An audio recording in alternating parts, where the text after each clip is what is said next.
আমরা কি তারেক বিন জিয়াদের নাম শুনেছি, পরিচিত আছি? আমাদের জেনারেশন অবশ্য মেসি নেইমারের নাম জানে, এই নামগুলো তারা খুব একটা জানে না। এটা আমি জানি, সবাই জানে না, অল্প কিছু মানুষই জানে। মুসআব বিন উমাইরের নাম শুনেছেন কখনো? আলেম ওলামা ছাড়া বেশিরভাগই কিন্তু হয়তো জানেন। মুসআব বিন উমাইর ইসলামের ইতিহাসের প্রথম দায়ী মানে মোবাল্লেগ, ইসলামের দাওয়াতি কাজ করার জন্য আল্লাহ রাসূল তাকে মক্কা থেকে মদিনায় পাঠিয়েছিলেন। তার দাওয়াতে মদিনার ৭৫টা পরিবার ইসলাম কবুল করেছে, এবং এই ৭৫টা পরিবার পরে রাসূল সাল্লাল্লাহু আলাইহি ওয়াসাল্লামের কাছে এসে বায়াতে আওবায়ে কুবরায় বায়াত করে যান। এরপর হিজরতের পটভূমি তৈরি হয়, নবীজি হিজরত করেন মদিনায়। কত বড় ভূমিকা পালন করেছেন মুসআব বিন উমাইর রাদিয়াল্লাহু আনহু। এই সাহাবী প্রচণ্ড দামি সুগন্ধি ব্যবহার করতেন, অনেক বিত্তশালী ছিলেন, ঠিক আছে? ইসলাম কবুল করার পরে তার অবস্থা কি হয়েছে দেখেন। উহুদের যুদ্ধে এই সাহাবী শহীদ হয়েছেন, এবং তাকে দাফন করার জন্য কাপড় পাওয়া যাচ্ছিল না, ইখজির নামক ঘাস দিয়ে তাকে দাফন করা হচ্ছে। এই হলো মুসআব বিন উমাইর রাদিয়াল্লাহু আনহুর শাহাদাতের ঘটনা। খুবাইব রাদিয়াল্লাহু আনহু নাম শুনেছেন? খুবাইব অনেকেই শোনে নাই।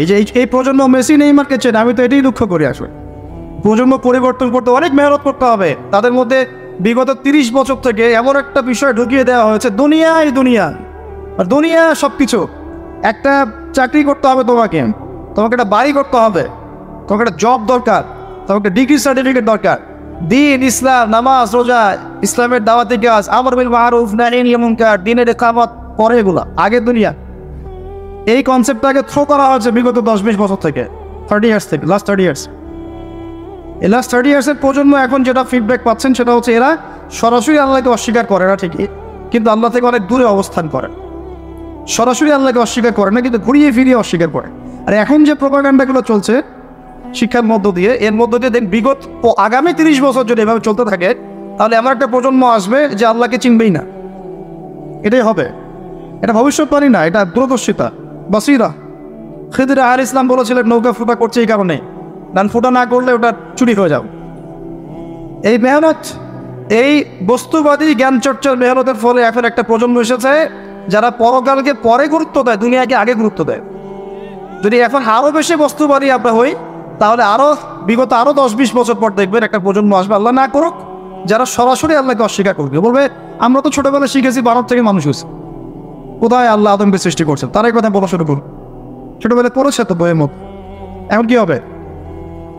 তো প্রিয় ভাইয়েরা, যৌবনকালটা আপনার জীবনের সবচেয়ে ভাইটাল টাইম। এই টাইমটাকে গার্লফ্রেন্ডের পিছনে, মাদকের পিছনে, পর্নোগ্রাফির পিছনে, এই যে হানাহানি মারামারির পিছনে বা অহেতুক সময় নষ্টের পিছনে ব্যয় করবেন না। আজকে আপনারা যুবকরা অনেকে এসেছেন বলে আমি এই টপিকটা একটু আবার রিভিউ করছি আপনাদের জন্য। ইনশাআল্লাহ আমার জীবনে কাজে দিয়েছে, আপনার জীবনে কাজে দেবে ইনশাআল্লাহ। কি করতে হবে?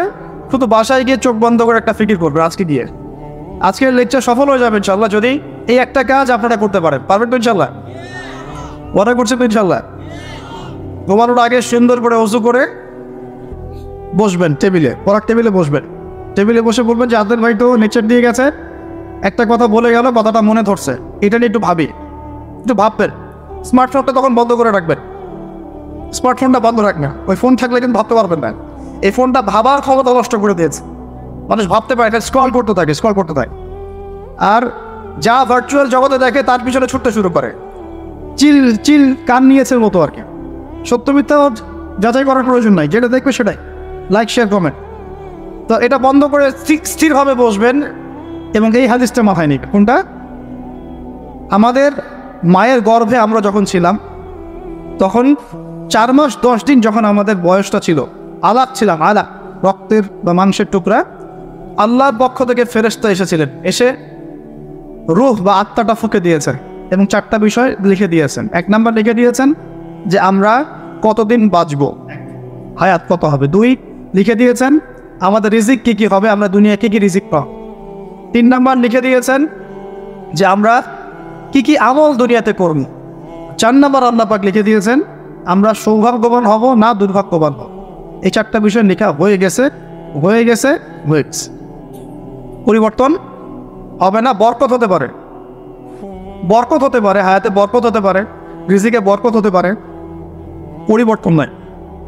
এখন মনে করেন, ভাববেন কি বসে বসে, মনে করেন যে আপনার বয়স 50 বছর হায়াত আপনার আছে ইন টোটাল। মনে করেন ফর এক্সাম্পল 60ও হতে পারে, 70ও হতে পারে, 20ও হতে পারে, 30ও হতে পারে, 40ও। কেউ জানে? কেউ জানে?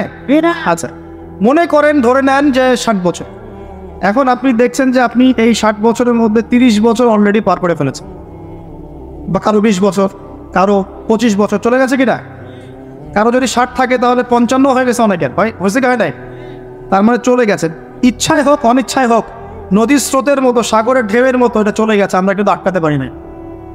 সূর্য উঠেছে ডুবেছে, উঠেছে ডুবেছে, এই যে টাইম ঘড়ি ঘুরছে ঘুরছে ঘুরছে, আমরা কিন্তু কেউ আটকাতে পারবো না। পারবো? পারবো না। এখন একটু চিন্তা করে দেখবেন, এই 30 বছর যে চলে গেল, আপনি কি 30 পারা কোরআন একবার পড়ে দেখেছেন কিনা?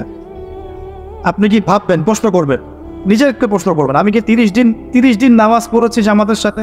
আমি কি 30 পারা কোরআন পড়ে দেখেছি একবার? আমি কি অর্থসহ কোরআনটা একবার পড়েছি? আমি কি নবীজির 30টা হাদিস জানি? আমি কি 30টা মাসলা মাসাইল জানি? ঠিক আছে, আমি কি 30টা রমজানের রোজা রেখেছি? কখনো সবগুলো রোজা রেখেছি কিনা? আমি কি নবীর জীবনী পড়ে দেখেছি কিনা? আমি কি 30 জন সাহাবীর নাম জানি কিনা? ইত্যাদি বেসিক কিছু প্রশ্ন আপনি নিজেকে করবেন। যদি উত্তর খুঁজে পান আলহামদুলিল্লাহ, আমি দোয়া করি যেন আপনি উত্তর খুঁজেই পান। যদি উত্তর খুঁজে না পান তাহলে আবার প্রশ্ন করবেন, এই 30 বছরে আপনি কি কি পাপ করেছেন? এই 30 বছরে আপনি শিরকের পাপ করেছেন কিনা, বেদাতের আমল করেছেন কিনা, হারাম খেয়েছেন কিনা, এই 30 বছরে জেনা করেছেন কিনা, মাদক খেয়েছেন কিনা, অন্যের হক নষ্ট করেছেন কিনা, কাউকে গালিগালাজ করেছেন কিনা, কারো গীবত করেছেন কিনা, কাউকে মিথ্যা অপবাদ দিয়েছেন কিনা, কাউকে আঘাত করেছেন কিনা, অন্যায়ভাবে কাউকে হত্যা করেছেন কিনা, কারো প্রতি জুলুম করেছেন কিনা, এক ইংলিশটা পড়। এখন নিঃসন্দেহে কিছু পাপ তো থাকবেই নাকি? এখন দুটো অপশন আপনার সামনে, এক যেভাবে জীবনটা চলেছে এভাবেই চলতে থাকবে, আরেকটা অপশন হচ্ছে আজকেই আপনি তওবা করে ফিরে আসবেন। কোনটা বেছে নেবেন? তওবা করে ফিরে আসতে হয় তাহলে সুন্দর করে গিয়ে ওযু করবেন, ওযু করে জায়নামাজে দাঁড়িয়ে 2 রাকাত নফল নামাজ পড়বেন, নামাজ পড়ে আল্লাহর কাছে নিজের চোখের পানি ঢেলে দিয়ে এই সমস্ত বিষয়ে বলা শুরু করুন। যদি এটা বলতে আরবি দিয়ে বলতে না পারেন, কমপক্ষে বাংলায় বলবেন।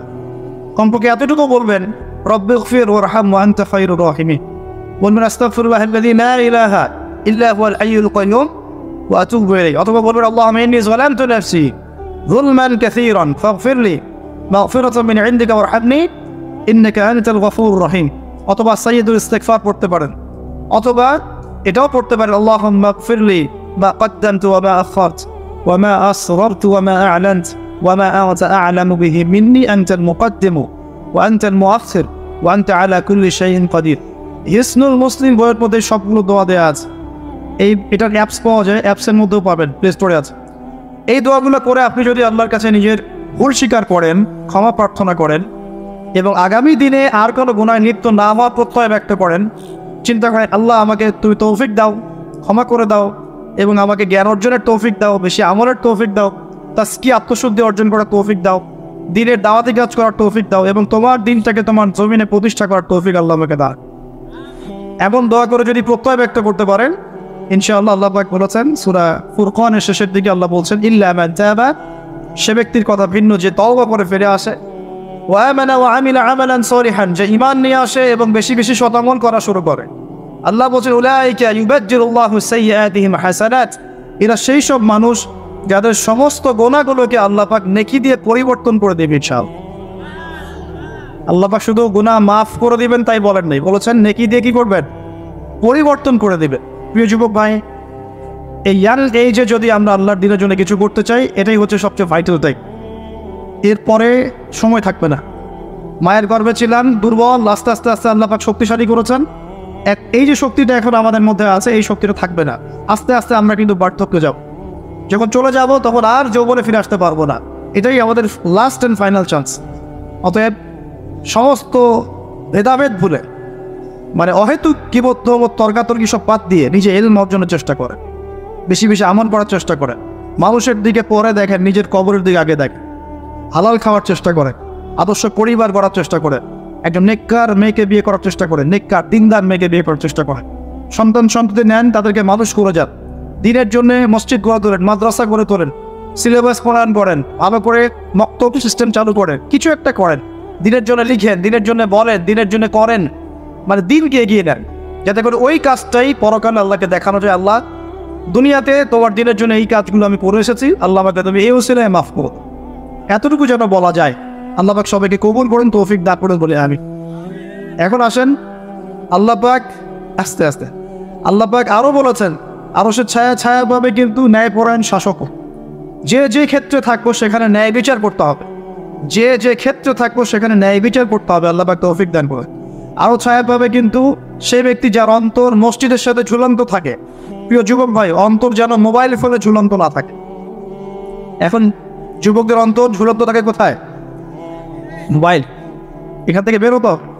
এই জন্য আমি বলি যে এক্সারসাইজ করেন, একটু সামাজিক হন, মানুষের সাথে মেশেন, ওটা বাদ দিয়ে একটু গল্প করেন, ফোনটা বন্ধ করে গল্প করেন, ফোনটা বাদ দিয়ে 2-4টা ফ্রেন্ড মিলে দিনে আলাপ করেন।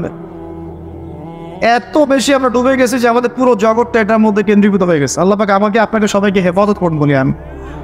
সামাজিক হন, ভালো কাজ করেন, শীতে কম্বল বিতরণ করেন, মানবতার সেবায় কাজ করেন, এতিমদের জন্য কিছু করেন, বিধবাদের জন্য কিছু করেন, আমাদের শিশুদের জন্য মক্তব তৈরি করেন, পড়ান, ভালো কাজে থাকেন, মানে ভালো কোনো কাজে থাকেন, সম্পৃক্ত থাকেন এমন কাজে যে কাজটা আপনাকে ভালো কাজে ব্যস্ত রাখবে। নিজেকে ব্যস্ত রাখেন। আল্লাহ রাব্বুল আলামিন আমাদের সবাইকে হালাল রিজিকের ব্যবস্থা করে দিন বলি আমি। আরও আছে যে সেই ব্যক্তি যার অন্তর মসজিদে ঝুলন্ত থাকে, তাহলে আমরা নিয়াত করতে পারি কি যে ইনশাআল্লাহ আমরা আজকে থেকে 5 ওয়াক্ত নামাজ মসজিদে গিয়ে পড়ার চেষ্টা করবো ইনশাআল্লাহ। মুসাফির আছেন, এটা ডিফারেন্ট ইস্যু। আপনার রোগ হয়েছে, অসুস্থতা, এটা ডিফারেন্ট ইস্যু। বা কোনো সমস্যা আছে, এটা অন্য ইস্যু। কিন্তু কোনো সমস্যা নাই, আপনি সুস্থ সবল আছেন, তাহলে কি মসজিদে গিয়ে নামাজটা পড়া যাবে না ইনশাআল্লাহ? আল্লাহ পাক তৌফিক এনায়েত করুন বলি আমি। আর নামাজগুলো কিন্তু দিন দিন সব জায়গায় না হলেও অনেক জায়গাতেই কিছুটা মানে 3G 4G হয়ে গেছে। দ্রুততা, তাড়াহুড়া, অস্থিরতা, কেন এমন হলো আল্লাহ ভালো জানেন। নামাজ এখনও যদি নামাজ দেখতে চান মানে ইতমিনানের সাথে, প্রশান্তির সাথে, তাহলে মদিনায় যেতে হবে, মক্কা মদিনায় যেতে হবে। নামাজের আল্লাহু আকবার বলার সাথে সাথেই দুনিয়া ভুলে যাবে না। চমৎকার তেলাওয়াত, লম্বা কেরাত, রুকুতে সময়, সেজদায় সময়, 2 সেজদার মাঝখানে দোয়া, সেজদায় দোয়া, হ্যাঁ মাশাআল্লাহ, পুরো একটা জান্নাতি পরিবেশ। মানে নামাজ তো এরকমই হওয়া উচিত। যিনি তেলাওয়াত করবেন চমৎকার করে তেলাওয়াত করবেন। আর কোরআন যেটা তেলাওয়াত করা হবে সেটা বুঝতেও তো হবে। আমরা নামাজে যা পড়ি তা বুঝি না বলেই এই সমস্যাগুলো হয়। নামাজে যা পড়ি সেগুলো বুঝতে পারি না। আল্লাহু আকবার থেকে শুরু করে আসসালামু আলাইকুম ওয়া রাহমাতুল্লাহ পর্যন্ত আমরা আল্লাহর সাথে কথা বলি। আর এসে আসছে আমরা মোনাজাত করি। কি করি? এটাকে মোনাজাত বলা হয়েছে। আমরা যখন বলি আলহামদুলিল্লাহি রাব্বিল আলামিন, আল্লাহ পাক বলেন যে হামিদানি আব্দি, আমার বান্দা আমার প্রশংসা করবে, আল্লাহ উত্তর দেন। আমরা যখন বলি আর রহমানির রহিম, আল্লাহ পাক উত্তর দেন, বলেন ইসনা আলী আব্দি, আমার বান্দা আমার স্তুতি বর্ণনা করো। আমরা যখন বলি মালিকি ইয়াউমিদ্দিন, আল্লাহ পাক উত্তর দেন মাজ্জাদানি আব্দি, আমার বান্দা আমার মর্যাদা বর্ণনা করো। আমরা বলি ইয়াকা না'বুদু ওয়া ইয়াকা নাস্তাঈন, আল্লাহ বলেন হাযা বাইনি ওয়া বাইনা আব্দি, এটা আমার এবং আমার বান্দার মাঝখানে স্টেটমেন্ট যে আল্লাহ আমি শুধু তোমারই ইবাদত করি, আমরা শুধু তোমারই ইবাদত করি, তোমার কাছেই সাহায্য প্রার্থনা। এটা যদি বুঝতাম তাহলে তো নামাজ থেকে বের হয়ে কবরে সেজদা মারতাম না, কথা ঠিক না? আমরা বলে আসছি যে আমরা আল্লাহ শুধু তোমারই ইবাদত করি, তোমার কাছেই সাহায্য চাই। এখান থেকে বের হয় আমি আবার কবরে সেজদা করি, মাজার পূজা শুরু করি। কোনো কোনো ক্ষেত্রে এইসব আকীদার মানুষ আমার নিজের নাম কিছু সুন্নি, আস্তাগফিরুল্লাহ, সুন্নতের বালাই নাই, নাম দিয়ে রাখছে সুন্নি। সারাদিন বেদাতি আমল করতেছে, নাম দিয়ে রাখতেছে সুন্নি। রাগ করেন না আমার কথায়, কিন্তু সুন্নত মানে নবীর সুন্নত, সুন্নত মানে অন্য ব্যক্তির সুন্নত নয়।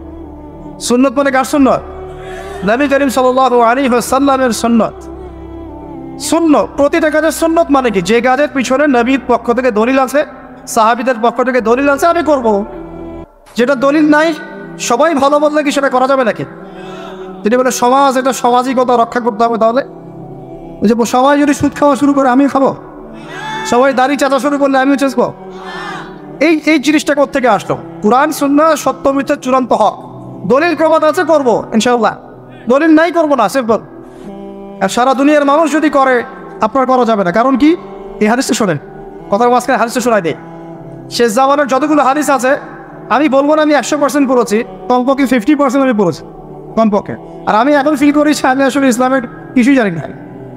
এই 10-12 বছর পড়ার পর আমার কাছে মনে হচ্ছে যে আমি আসলে ইসলামের 10% জ্ঞান এখন অর্জন করতে পারিনি। সত্যি কথা বলতে আমার তাই মনে হয়। এই হাদিসটা আমি পড়েছি, নবীজি বলেছেন তোমাদের সামনে কঠিন সবরের একটা জামানা আসতেছে সামনে, মানে সাহাবীদের যুগে এটা ছিল না, তোমাদের সামনে আসতেছে, মানে শেষের দিকে আসতেছে জামানা সবরিন। ওই জামানায় ইমান ধরে রাখাটা হাতে আগুন ধরে রাখার মতো হবে। ওই জামানায় যদি আমার সুন্নতের উপর কেউ দৃঢ় থাকতে পারে, অটল থাকতে পারে, সে 50 জন শহীদ সাহাবীর নাকি পাবেন। আমরা কি নবীর কাছ থেকে পুরস্কার নিব, আল্লাহর কাছ থেকে পুরস্কার নিব, নাকি মানুষের রাস্তায়? সুন্নতে থাকলে ইনশাআল্লাহ কবর উত্তর দেওয়া যাবে তিনি আমার নবী। যে নবীর সুন্নত ফলো করে না সে কখনো উত্তর দিতে পারবে না যে মান নবী, তোমার নবীকে, মান হাদা রাজুল বুইসা ফীকুম, এটা উত্তর সে দিতে পারবে না। সুন্নতে না থাকলে হাউজে কাউসারের পানিও সে পাবে না। সহিহ বুখারীতে হাদিস আসছে যে নবী সাল্লাল্লাহু আলাইহি ওয়াসাল্লাম বলেছেন আমি হাউজে কাউসারের কাছে আগে যাব, মানুষ আমার সামনে দিয়ে অতিক্রম করতে শুরু করবে, আমি মান মাররা আলাইয়া শারিবা, যে আমার সামনে দিয়ে যাবে তাকে সে পানি পান করবে, হাউজে কাউসারের পানি। একবার পানি পড়লে আপনি কখনো পিপাসার্ত হবেন না, মধুর চেয়ে মিষ্টি, দুধের চেয়ে সাদা। নবীজি বলছেন সুম্মা ইউহালু বাইনি ওয়া বাইনাহুম, এরপর আমার এবং আমার উম্মতের মাঝখানে হঠাৎ একটা পর্দা পড়ে যাবে, হঠাৎ পর্দা। তখন আমি বলবো ইন্নাহুম মিন্নি, এরা তো আমার উম্মত, কেন পর্দা পড়ে গেল? নবীজিকে বলা হবে ইন্নাকা লা তাদরি মা আহদাসু বা'দাক, আপনি জানেন না আপনার ইন্তেকালের পর এরা কত নতুন নতুন বেদাতি আমল চালু করেছে। নবীজি তখন বলবেন সুবহান সুবহান লিমান নাযারা বা'দি, তোমরা দূর হয়ে যাও, যারা আমার পরে দিনকে পরিবর্তন করেছো এর এখান থেকে দূর হয়ে। নবী তাড়িয়ে দিবেন, নবী বুকে টানে নেবেন না, নবী তাড়িয়ে দিবেন। অতএব যে আমলটা করবো এর পিছনে নবীর দলিল আছে কিনা, সাহাবীদের পক্ষে দলিল আছে কিনা আমাকে দেখতে হবে। যদি দেখা যায় দলিল প্রমাণ আছে করবো ইনশাআল্লাহ, দলিল প্রমাণ নাই ছেড়ে দেওয়া হবে, এটাই সুন্নাহ। আল্লাহ পাক সবাইকে তৌফিক দান করুন। যখন ইয়াকা না'বুদু ওয়া ইয়াকা নাস্তাঈন বলছি, আমি সাক্ষ্য দিচ্ছি আল্লাহ আমি শুধু তোমার ইবাদত করি এবং তোমার কাছেই সাহায্য চাই। তাহলে মৃত মানুষের কাছে কেন দোয়া করতে গেলাম যে আল্লাহর কাছে সাহায্য চাই? তারপরে বলছি ইহদিনাস সিরাতাল মুস্তাকিম, আল্লাহ আমাকে সরল পথ দেখ। সরল পথ কয়টা হয়? একটা না দুইটা? তো এতগুলো পথ হলো কেন আমাদের মধ্যে? এবার বলেন ছোটদের, এখন তো পথগুলোকে এক জায়গায় আনা যাচ্ছে না, যাচ্ছে কি কঠিন, কিন্তু পথ তো একটা হবে। কয়টা হবে? মানে আলাইহি ওয়া আসহাবি, আমি যার উপরে আছি আমার সাহাবীরা যার উপরে আছেন। দেখেন এখানে কিছু কথা আপনাকে বলবো, ধৈর্য ধরেন। এখানে একটা বিষয় খেয়াল করেন, নবীজি বলছেন ইন্না বানু ইসরাঈল তাফাররাকাত আলা 72 মিল্লাহ, বানু ইসরাঈল জাতি 72 দলে ভাগ হয়েছে। ওয়া তাফতারিকু উম্মতি আলা 73 মিল্লাহ, আর আমার উম্মত বিভক্ত হয়ে যাবে 73 দলে। কত দলে? কুল্লুহুম ফিন্নার, নবীজি বলছেন প্রত্যেকটা দলই জাহান্নামে যাবে। বলেন নাউযুবিল্লাহ, প্রত্যেকটা দল কোথায় যাবে? কুল্লুহুম মানে কি? কুল্লু মানে কি? ওই শোনেন না কুল্লু বিদআতিন দালালা, প্রত্যেক বিদআত ভ্রষ্টতা, শুনেছেন না? কুল্লুহুম ফিন্নার, সবাই জাহান্নামে ইল্লা মিল্লাতুন ওয়াহিদা, একটা মাত্র মিল্লাত বাদ। সাহাবীরা বলছেন কিলা ইয়া রাসূলুল্লাহ, ইয়া মান হিয়া ইয়া রাসূলুল্লাহ, তারা কারা? হে আল্লাহর রাসূল সাল্লাল্লাহু আলাইহি ওয়াসাল্লাম। তিনি বলছেন মা আনা আলাইহি ওয়া আসহাবি আল ইয়াউমা, আল ইয়াউমা শব্দটাও আছে, আজকের দিনে আমি আর আমার সাহাবীরা জাদু করে আছে। 1400 বছর আগে নবী সাল্লাল্লাহু আলাইহি ওয়াসাল্লাম সাহাবীরা যে আকীদা আদর্শ মানহাজে ছিলেন সেটাই চূড়ান্ত, বাইরে কোনো কিছু নাই। এখন আসেন এরপরে কি কি হয়েছে? এরপরে এখন কিছু মানুষ বলছে যে নবী সাল্লাল্লাহু আলাইহি ওয়াসাল্লাম শেষ নবী না, আরো নবী আসতে পারে। তাহলে এটা কি আহলুস সুন্নাহ ওয়াল জামাআর মধ্যে আছে? কিছু মানুষ বলছে যে ইমান হচ্ছে কনস্ট্যান্ট, ইমান বাড়েও না ইমান কমেও না। এটা কি আহলুস সুন্নাহ ওয়াল জামাআতের আকীদা? নাকি ইমান বাড়ে এবং কমে? কোনটা আহলুস সুন্নাহ ওয়াল জামাআতের আকীদা? আল ঈমান ইয়াজিদু ফিত তাআ ওয়া ইয়ানকুসু ফিল মাসিয়া, ঈমান আনুগত্য বৃদ্ধি পায় এবং আল্লাহর অবাধ্যতায় কমে যায়। ঈমান কনস্ট্যান্ট থাকলে সে দাবি করছে তার ঈমান আবু বকর সিদ্দিকের ঈমান সেম। বলে নাউযুবিল্লাহ, তার আমাদের ঈমান আর আবু বকর সিদ্দিকের ঈমান সেম? ঈমান বাড়বে কমবে? এবার আসেন কিছু মানুষ আবার এটাও বলছে একবার মুখে লা ইলাহা ইল্লাল্লাহ পড়লেই জান্নাত, আমলের কোনো দরকার নাই। আসলে কি তাই? আমলের কোনো প্রয়োজন নাই। এই আকীদাটাকে বলে মুরজি আকীদা। কি আকীদা? এরা মানে সব তরকারিতেই চলে গোলালু মার্কা, মানে সব তরকারিতে চলে। নিজের গায়ে বিপদ আসবে এমন কোনো কথাও তারা বলতে যাবে না, এমন কোনো কাজও করতে চাইবে না যে নিজের গায়ে এখানে বিপদ চলে আসে। ঠিক আছে, খুব সতর্কতা, অতিরিক্ত হিকমত। হিকমত নবীরও জানা ছিল না, এত হিকমত যে নবীরও সেই হিকমত জানা ছিল না। এই কারণে নবী সাল্লাল্লাহু আলাইহি ওয়াসাল্লামকে 15টা গালি খেতে হয়েছে সারাদিন। সিরাতের বই পড়েন আর রাইফুল মাকতুম, সিরাতুর রাসূল বইগুলো পড়ে দেখেন, তাকে জীবনে প্রায় 15টা গালি মানুষ দিয়েছে। কাকে? আমাদের নবী যার মতো ভদ্র নম্র উত্তম চরিত্রের মানুষ না পৃথিবীতে এসেছে, না আসবে, না আছে। এই মানুষটাকে মানুষ বলেছে গাদ্দাব, মিথ্যাবাদী, মহামিথ্যাবাদী, সাহের, জাদুকর, মজনুন, পাগল, ফারেকুল জামা, ঐক্য বিনষ্টকারী, কত কথা, সাদ এই ধর্মত্যাগী, এগুলো মানুষ তাকে বলেছে। কিন্তু এই মানুষগুলো কিন্তু নবী হওয়ার আগে আমাদের নবীজিকে বলতো সাদেক আল আমিন, মহাসত্যবাদী এবং সাদেক এবং বিশ্বস্ত আল আমিন। নবী হওয়ার পর যখনই তিনি লা ইলাহা ইল্লাল্লাহ দাওয়াত দেওয়া শুরু করেছেন, সৎ কাজে আদেশের সাথে অসৎ কাজে নিষেধ শুরু করেছেন, ব্যাস সমাজের লোকজন উল্টা পথে চলা শুরু। এটা যুগে যুগে সুন্নাত, প্রত্যেক যুগে একই সিস্টেম। নূহ আলাইহিস সালামের সময় একই সিস্টেম ছিল, একই সুন্নাত।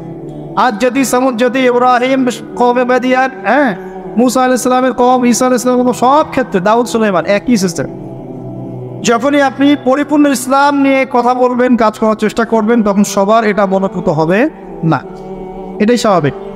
বাধা আসবে চতুর্দিক থেকে, সমালোচনা হবে চতুর্দিক থেকে, কিন্তু প্রশংসায় কান দেওয়ার প্রয়োজন নাই, সমালোচনায় কান দেওয়ার প্রয়োজন নাই। গন্তব্য ফিক্স করে অদম্য গতিতে গন্তব্যের দিকে ছুটতে দিচ্ছে আল্লাহ। এবং এই পুরো জিনিসটা কার জন্য? ইন্না সলাতি ওয়া নুসুকি ওয়া মাহইয়ায়া ওয়া মামাতি, কার জন্য? লিল্লাহি রাব্বিল আলামিন। অতএব কে প্রশংসা করলো দেখারও সময় নাই, কে সমালোচনা করছে তার শোনারও সময়। হ্যাঁ, তবে সমালোচনা শুনতে হয় মাঝে মাঝে, এবং নিজের উপর সেটাকে ইনপুট করে দেখতে হয় যে সত্যি সেই ভুলটা আমার মধ্যে আছে কিনা। থেকে থাকে তাহলে সংশোধন করতে হবে, তাহলে আপনি আরও পরিশুদ্ধ হবেন ইনশাআল্লাহ। এরকম মানসিকতা থাকলে আরও আল্লাহ পাক আপনার মর্যাদা বাড়িয়ে দিবেন ইনশাআল্লাহ। আল্লাহ পাক সবাইকে পরিশুদ্ধ অন্তর লালন করে তৌফিক দান করুন বলে। প্রিয় ভাইয়েরা, যেখানে বলছিলাম কথা, দেখুন আমরা এই ইয়াং এজটাকে যদি মূল্যায়ন না করতে পারি তাহলে অনেক সমস্যা আছে। আমি আপনাকে বলছি, আপনার আগামী দিনগুলো আপনি এভাবে চিন্তা করেন আগামীতে কী করবেন, আর এই আকিদাগুলো সম্পর্কে পড়াশোনা করেন। কিছু মানুষ সেটাও বলেছে কবিরা গুনাহ করলে মানুষ কাফের হয়ে যায়, এটাও কিন্তু সঠিক আকিদা নয়। এটা খাওয়ার যে আকিদা বল, একটা আকিদা আছে। কিছু মানুষ বলেছে যে যুক্তি বিজ্ঞান দর্শনের মানদণ্ডে কোরআন হাদিস মানতে হবে, এটা একটা মুতাজিলা আকিদা, এটাকে মুতাজিলা আকিদা বলে। অনেকে বলেছে আলী রাদিয়াল্লাহু আনহুকে নিয়ে বাড়াবাড়ি করতে করতে একদম নবীর উপরে নিয়ে চলে যাচ্ছে, এগুলো রাফেজি আকিদা। আর আকিদা তাহাবিয়া বইটা পড়লে আপনি আকিদা সম্পর্কে পরিষ্কার একটা ধারণা পাবেন ইনশাআল্লাহ তাআলা। এরপরে ইহদিনাস সিরাতাল মুস্তাকিমের মধ্যে থাকার চেষ্টা করুন। সেটা কোনটা? যে কাজ, যে আকিদা, যে আমল নবীজি করেছেন, তা সাহাবীরা করেছেন, আমরা থাকবো আল্লাহ পাক আমাদের কবুল করে নেন। এখন যারই কথা কাজ নবী এবং সাহাবীদের সাথে মিলে যাবে, তার কথা নেয়াতে আমাদের কোনো আপত্তি নাই। কিন্তু যার কথা কাজ মিলবে না, সেটা আমরা নিতে যাব। আল্লাহ পাক আমাদেরকে বোঝার তৌফিক দান। এরপরেও আছে, আমরা বলি সিরাতাল লাযীনা আন'আমতা আলাইহিম, মানে তাদের পথ যাদেরকে আপনি পুরস্কৃত করেছেন। গায়রিল মাগদুবি আলাইহিম ওয়ালাদ-দাল্লিন, তাদের পথ নয়, তাদের এই জায়গাটা ভালো করে বোঝেন, এটা ইম্পর্টেন্ট জায়গা। তাদের পথ নয় যাদের প্রতি আপনার গজব পড়েছে এবং যারা পথভ্রষ্ট। নবীজিকে সাহাবীরা বলছেন, ইয়া রাসূলুল্লাহ সাল্লাল্লাহু আলাইহি ওয়াসাল্লাম, মাগদুব কারা আর ইহুদি কারা? হে আল্লাহর রাসূল, মাগদুব কারা এবং দল্লিন কারা? হে আল্লাহর রাসূল, মাগদুব কারা এবং দল্লিন কারা? এই যে গায়রিল মাগদুবি আলাইহিম, মাগদুব কারা, ওয়ালাদ-দাল্লিন, দল্লিন কারা? নবীজি ব্যাখ্যা করছেন, তিনি বলছেন আল মাগদুব হুমুল ইয়াহুদিয়্যু, মাগদুব হচ্ছে ইহুদি জাতি, ওদের উপর আল্লাহর গজব পড়েছে। আর দল্লিন হুমুন নাসারা, দল্লিন কারা? যারা নাসারা, যারা তিন খোদায় বিশ্বাস করে। নাউজ। এখন আমরা কিন্তু নামাজে এটা বলে আসলাম, এই যেসব নামাজ পড়েছেন আপনি আল্লাহকে বলে আসছেন, আল্লাহ আমাকে এই দুই জাতি থেকে বাঁচাও। এখন আমার কথা দেখ, এখন বের হওয়ার পরে আমাদের চেহারা, সুরত, পোশাক আশাক, বাড়ির কালচার, আমাদের বাথরুমের টয়লেট পর্যন্ত, ঠিক আছে, ইংলিশ কমোড, ঠিক আছে, আমাদের চিন্তা চেতনা, আমাদের বস্তুবাদিতা, আমাদের অর্থনীতি, আমাদের রাজনীতি, আমাদের শিক্ষা ব্যবস্থা, প্রতিটা সিস্টেমই ইহুদি খ্রিস্টানে চলছে।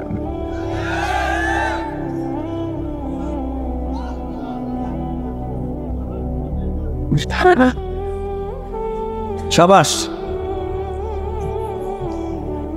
আমরা নামাজে বলে আসলাম না যে মাগদুবদের পথ থেকে বাঁচান। আমি দেখাচ্ছি আমাদের পরিবারগুলোর বিয়ে শুরু হয় ওদের সভ্যতা দিয়ে, ওদের সংস্কৃতি দিয়ে।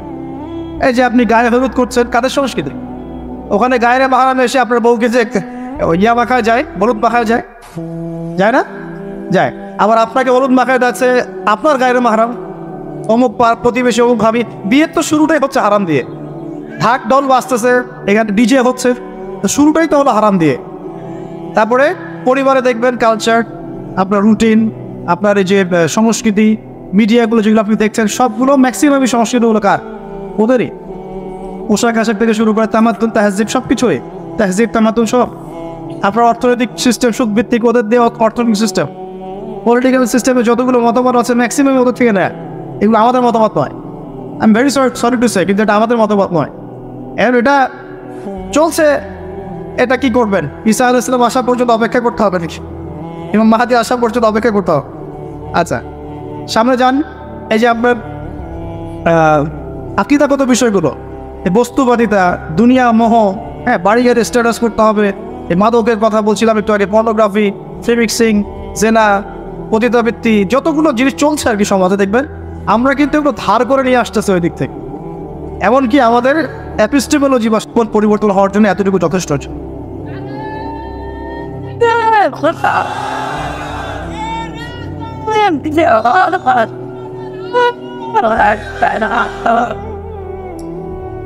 সম্মানিত মুসলিম ভাইরা, আমরা এই পর্যন্ত যে আলোচনা শুনেছি, কয়েকটা ওয়াদা আগে আমার সাথে করেন। আজকে বাসায় গিয়ে আগে তওবা করবেন, রাজি আছেন ইনশাআল্লাহ?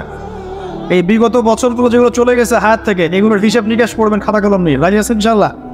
যদি দেখেন যে অনেক পাপ, হতাশ হবেন না, হতাশ হবেন না। আল্লাহ পাক বলেন ইন্নাল্লাহা ইয়াগফিরু যুনুবা জামিআ, আল্লাহ পাক সমস্ত গুনাহ মাফ করে দেবেন ইনশাআল্লাহ। তওবা করে ফিরে আসবেন। আগামী দিনে নামাজ পড়া, রোজা রাখা, দিনের জন্য কাজ করা, হালাল খাওয়ায় প্রত্যয় ব্যক্ত করতে হবে যে আগামীতে আমি আর পাপের পথে ফিরবো না ইনশাআল্লাহ। এই হারাম রাস্তা ছেড়ে দেবো, হারাম অ্যাফেয়ার ছেড়ে দেবো, দাড়ি আমি ছেড়ে দেবো, দাড়ি কাটবো না, আমি আমার লেবাস পোশাক চেঞ্জ করব, আমি আমার আকীদা চেঞ্জ করব, আমার আমলগুলো সুন্দর করে গোছাবো, প্রতিটা কাজ করার আগে চিন্তা করবো যে এই কাজটা নবীজি কেমন করে করেছে। ঠিক আছে ইনশাআল্লাহ? আল্লাহ তৌফিক দান করে। দ্বিতীয় ওয়াদা করেন, সেটা হলো আমরা সবাই 5 ওয়াক্ত নামাজ আজকে থেকে আর কেউ ছাড়বো না। নামাজের ব্যাপারে ওয়াসওয়াসা মনে আসে, একটা হাদিস খালি স্মরণ রাখবেন। ভাই বলে গিয়েছিল, মান তারাকা সালাতান মুতাআম্মিদান ফাকাদ কাফা, কেউ যদি ইচ্ছাকৃতভাবে নামাজ ছেড়ে দেয় কুফরি করলো। কি করলো? কুফরি করলো। অনেক বিষয় আছে করলে কিন্তু কুফরি হয়ে যায়। নামাজ ছেড়ে দিলে সাহাবীরা তাকে কাফের মনে করতেন, অন্য কিছু ছেড়ে দিলে কাফের মনে করতেন। নামাজ ছাড়বেন না, আল্লাহ পাক তৌফিক ইনায়াত করুন, সবাইকে 5 ওয়াক্ত নামাজ পড়ান। আরও আছে সামনে, যদি আমরা দিনের জন্য কিছু করতে চাই, যৌবনকে কাজে লাগাতে চাই, প্রিয় ভাইরা সবাইকে জ্ঞান অর্জন করতে হবে। কি করতে হবে? প্রথমেই আয়াত নাযিল হচ্ছে ইকরা বিসমি রাব্বিকাল্লাযী খালাক। আগে পড়তে হবে। পড়াশোনা ছাড়া, জ্ঞান ছাড়া এই বিশ্বকে চ্যালেঞ্জ করা যাবে না। এখনকার বিশ্বের সবচেয়ে শক্তিধর রাষ্ট্র তারাই যারা অনেক বেশি জ্ঞানী, অনেক বেশি প্রযুক্তি আছে, অনেক বেশি অস্ত্রশস্ত্র আছে, মিলিটারি পাওয়ার বেশি, এরা সবচেয়ে বেশি শক্তিশালী। এখন কি তরোয়ালের যুগ না, কিসের যুগ? তরোয়ালের যুগ। এটা ডাটার যুগ। ডাটা, যার কাছে যত বেশি ডাটা আছে সে তত বেশি শক্তিশালী। অতএব জ্ঞানের বিপ্লব দরকার। সবাইকে এখন জ্ঞান অর্জন করে যুদ্ধ করতে হবে, আল্লাহ পাক তৌফিক ইনায়াত করুন বলিয়া। এবং এমন জ্ঞান অর্জন করবেন যেই জ্ঞান আপনাকে জেনারেল শিক্ষাও দিবে, ইসলামিক শিক্ষাও দিবে। দুটোই দরকার আছে, আছে কি নাই? দুটোই দরকার আছে। আমরা স্কুল, কলেজ, বিশ্ববিদ্যালয়ে যারা পড়ছি বা পড়াচ্ছি, মাদ্রাসাগুলোতে একটা কম্বাইন্ড সিলেবাসের চেষ্টা করি, আল্লাহ তৌফিক দান করুন। আমার সন্তান যদি বাংলা ইংরেজি অঙ্কের সাথে সাথে কোরআনটা পড়ে, সে কি নষ্ট হয়ে যাবে নাকি আরো ভালো মানুষ হবে? আমার মেয়েটা যদি নামাজ রোজা এগুলো শেখে, পাশাপাশি বাংলা ইংরেজি অঙ্ক এগুলোও শেখে, সে কি বিপদে চলে যাবে নাকি সৎপথে থাকবে? ওর গর্ভ থেকে যে সন্তান জন্ম হবে সেও সৎপথে থাকবে ইনশাআল্লাহ। অতএব শিক্ষাক্ষেত্রে আমাদের ফিকির করতে হবে। এভাবে ছেড়ে দিলে কিন্তু সমস্যা, ছেড়ে দিলে সমস্যা। আগামী 10-20 বছর পর দেখবেন, আল্লাহ না করুক, এমন এমন কিছু মানুষ তৈরি হচ্ছে যারা আল্লাহকে স্বীকার করছেন, এবং তাদের সংখ্যা দিন দিন বেড়ে যাবে। তখন কিন্তু আপনারা সংখ্যা লঘু হয়ে পড়বেন। আল্লাহ বোঝার তৌফিক ইনায়াত করুন। আর দরকার হচ্ছে আমল করা, নবীর সুন্নাহ অনুযায়ী জীবনের প্রতিটা কাজ, ঘুমানো থেকে শুরু করে সারাদিনের প্রতিটা কাজ রাসূল সাল্লাল্লাহু আলাইহি ওয়াসাল্লামের সুন্নাহ মাফিক হচ্ছে কিনা একটু পড়াশোনা করে ঘেটে ঘেটে দেখতে হবে। এবং সুন্নাহর উপর অনেক বই পাওয়া যায়, বইগুলো কিনবেন, পড়বেন, প্রতিটা আমল করার আগে চিন্তা করবেন কিভাবে করলে সুন্নাহ মাফিক হবে। আল্লাহ পাক নবীর সুন্নাহ জীবিত করার তৌফিক দান করুন। আর প্রয়োজন হচ্ছে হালাল রিজিক। হালাল রিজিক যারা আছে তার দোয়া এবং ইবাদত সরাসরি আল্লাহর কাছে কবুল হয় ইনশাআল্লাহ। যার রিজিক হারাম তার ইবাদত এবং দোয়া আল্লাহর কাছে কবুল হয় না। আমরা কি চাইবো সারা জীবন ইবাদত করলাম, দোয়া করলাম, আল্লাহ কবুল করলো না?